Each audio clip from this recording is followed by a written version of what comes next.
محنت میں عظمت ہے۔ ایک نیک دل بادشاہ کسی ملک پر حکومت کرتا تھا۔ اس کی وسیع سلطنت میں جا بجا کھیت اور باغات پھیلے ہوئے تھے۔ ایک دن بادشاہ اپنے محل کے باغ میں ٹہل رہا تھا کہ اسے ایک درخت کے نیچے کبوتر کے انڈے جتنا گندم کا دانہ ملا۔ پہلے تو وہ حیران ہوا اور اسے پتھر سمجھا، مگر جب اس نے غور سے دیکھا تو معلوم ہوا کہ وہ گندم کا دانہ ہے جو موجودہ زمانے کے دانے سے کئی گنا بڑا ہے۔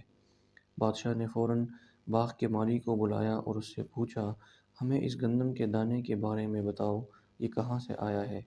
بیچارہ مالی پریشان ہو گیا کیونکہ وہ خود اتنا بڑا گندم کا دانہ پہلی بار دیکھ رہا تھا۔ اس نے جواب دیا، بادشاہ سلامت، میں نے ایسا دانہ آج سے پہلے نہ دیکھا اور نہ اس کے بارے میں کبھی سنا۔ شاید آپ کے وزیروں میں سے کسی کو اس کے بارے میں علم ہو۔ بادشاہ کو یہ مشورہ اچھا لگ گیا۔ اس نے فوراً تمام وزیروں کو دربار میں بلوا لیا۔ جب سب آ گئے تو اس نے ایک پلیٹ میں رکھے گندم کے دانے کی طرف اشارہ کر کے کہا، آج ہمیں یہ بڑا سا گندم کا دانہ اپنے باغ میں ملا ہے، جسے شاید کوئی پرندہ وغیرہ اٹھا کر لایا ہوگا۔ آپ میں سے کسی کو اس کے بارے میں معلوم ہے کہ یہ کہاں سے آ سکتا ہے اور کہاں اتنے بڑے دانوں والی گندم اگتی ہے؟ سب وزیر خاموشی سے ایک دوسرے کو دیکھ رہے تھے اور سوچ رہے تھے کہ شاید بادشاہ کو غلط فہمی ہو گئی ہے، جو اتنی بڑی چیز کو گندم کا دانہ سمجھ رہے ہیں۔ مگر جب انہوں نے اسے چھو کر دیکھا تو وہ بھی حیران رہ گئے۔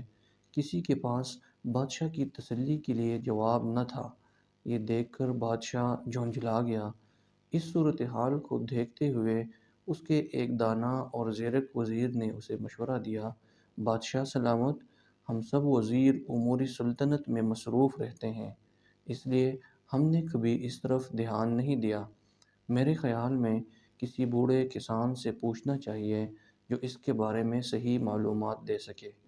بادشاہ نے یہ سن کر کچھ سوچا اور اپنے سپاہیوں کو کسی بوڑھے کسان کو پیش کرنے کا حکم دے دیا۔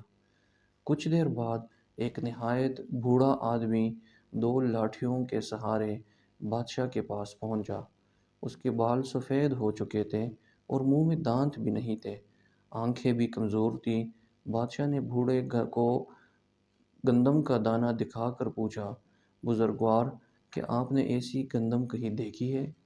بوڑھے نے بڑی مشکل سے بادشاہ کا سوال سنا اور جواب دیا، نہیں، آپ میرے والد صاحب سے پوچھئے، شاید وہ کچھ بتا سکے۔ بادشاہ نے اس کے والد کو بلوا لیا۔ کچھ دیر بعد ایک اور بوڑھا آدمی ایک لاٹھی کے سہارے بادشاہ کے دربار میں آیا۔ اس کے سفید بالوں میں کچھ کالے بال بھی تھے، منہ میں بھی دو چار دانت سلامت تھے، نظر بھی کچھ بہتر تھی۔ مجموعی طور پر وہ اپنے بیٹے سے ذرا بہتر حال میں تھا۔ بادشاہ اسے اس حالت میں دیکھ کر حیران ہوا اور پھر اسے گندم کا دانہ دکھا کر سوال کیا، بڑے صاحب، کیا آپ اس طرح کی گندم کے بارے میں جانتے ہیں؟ بوڑھے نے گندم کا دانہ دیکھا اور کہا، جناب، میں نے اتنا بڑا دانہ کہیں نہیں دیکھا۔ ہمارے زمانے میں گندم کا دانہ بڑا تو تھا، مگر یہ تو کافی بڑا ہے، شاید میرے والد آپ کو کچھ بتا سکے۔ بادشاہ نے بے چینی کے عالم میں اس بوڑھے کے باپ کو دربار میں بلوا لیا۔ کچھ دیر کے بعد ایک شخص بغیر کسی سہارے کے دربار میں داخل ہوا۔ اس کے سر کے بال آدھے سفید اور آدھے کالے تھے، منہ میں دانت بھی اپنے بیٹے اور پوتے سے زیادہ تھے، یعنی یہ بوڑھا صحت کے معاملے میں اپنے بیٹے اور پوتے سے کئی گنا اچھے حال میں تھا، حالانکہ یہ کافی بڑی عمر کا تھا۔ بادشاہ اسے دیکھ کر مزید حیران ہو گیا۔ اس نے بوڑھے کو گندم کا دانہ دکھا کر پوچھا، حضرت، کیا آپ نے ایسی گندم کہیں دیکھی ہے؟ بوڑھے نے گندم کا دانہ بڑے غور سے دیکھا اور پھر خوشی سے مسکراتے ہوئے بولا، جی ہاں، بادشاہ سلامت۔ بادشاہ نے حیرانی سے اچھلتے ہوئے کہا، سچ؟ مگر کہاں؟ بوڑھے نے جواب دیا، جناب، گزرے زمانے میں ایسے ہی گندم کے دانے ہوا کرتے تھے، لوگ انہیں پیس کر خوب آٹا حاصل کرتے تھے، ان کا ذائقہ بھی لاجواب تھا۔ بادشاہ بولا، اچھا، اس زمانے میں گندم اتنی بڑی کیسے ہوتی تھی؟ اس بوڑھے نے مسکراتے ہوئے جواب دیا، بادشاہ سلامت، اس دور میں زمین ساری اللہ ہی کی سمجھی جاتی تھی، ہر شخص اپنی ضرورت کے مطابق کاشت کرتا اور اس سے اپنے گھر والوں کا پیٹ پالتا۔ مگر جوں جوں لوگوں میں اضافہ ہوا اور زمین چھوٹے چھوٹے ٹکڑوں میں بٹتی چلی گئی، اس طرح گندم کا دانہ بھی چھوٹے سے چھوٹا ہوتا گیا۔ مطلب یہ ہے کہ برکت ختم ہوتی گئی۔ بادشاہ نے حیرانی سے بوڑھے کی بات سنی اور بولا، جناب، میرا آپ سے آخری سوال یہ ہے کہ مجھے یہ بتائیے کہ اس بات میں کیا راز ہے کہ آپ عمر میں اپنے بیٹے اور پوتے سے بڑے ہیں، مگر ان کی طرح لاٹھیوں کے سہارے نہیں آئے، اور آپ کی جسمانی حالت بھی ان سے کافی بہتر ہے۔